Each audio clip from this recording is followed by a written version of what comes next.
Kansara DTV news ગુજરાતીમાં આપનું સ્વાગત છે। નજર કરીએ આજના મુખ્ય સમાચારો। અંકલેશ્વર નગરપાલિકાના 9 વોર્ડની ચૂંટણી માટે તંત્ર દ્વારા તૈયારીઓ પૂર્ણ કરવામાં આવી છે। પાલિકાના કુલ 48 મતદાન મથકો પૈકી 12 મતદાન મથકોને અતિ સંવેદનશીલ અને 16 મથકોને સંવેદનશીલ જાહેર કરવામાં આવ્યા છે।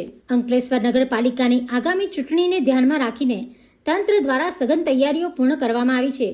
શહેરના રાજકીય માહોલમાં ઉત્સાહ સાથે હવે મતદાન માટેનો માહોલ ગરમાયો છે। કુલ 9 વોર્ડની 36 બેઠકો માટે અંદાજે 100 ઉમેદવારો મેદાનમાં ઉતર્યા છે, જેના કારણે આ વખતે ચૂંટણીમાં કટોકટીનો મુકાબલો થવાની શક્યતા છે।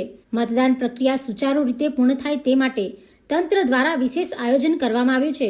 શહેરના કુલ 48 મતદાન મથકોમાંથી 12 મથકોને અતિ સંવેદનશીલ અને 16 મથકોને સંવેદનશીલ જાહેર કરવામાં આવ્યા છે, જ્યાં સુરક્ષા માટે ખાસ નજર રાખવામાં આવશે।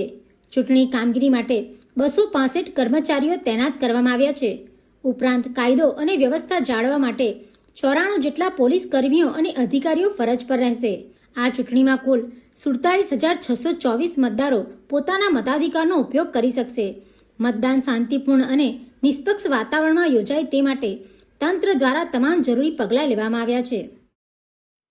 અંકલેશ્વર નગરપાલિકા સામાન્ય ચૂંટણી 2026 જેમાં કુલ 9 વોર્ડ આવેલા છે અને બેઠકોની સંખ્યા 36 છે અને અત્યાર સુધીમાં બધી તૈયારીઓ થઈ ગઈ છે।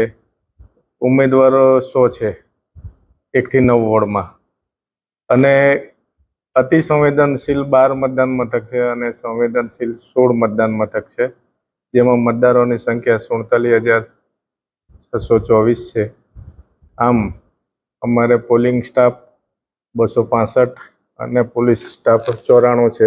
બધી તૈયારીઓ થઈ ગઈ છે અને ચૂંટણી કરવામાં આવશે। Pintu Modi, DTV news, Ankleshwar.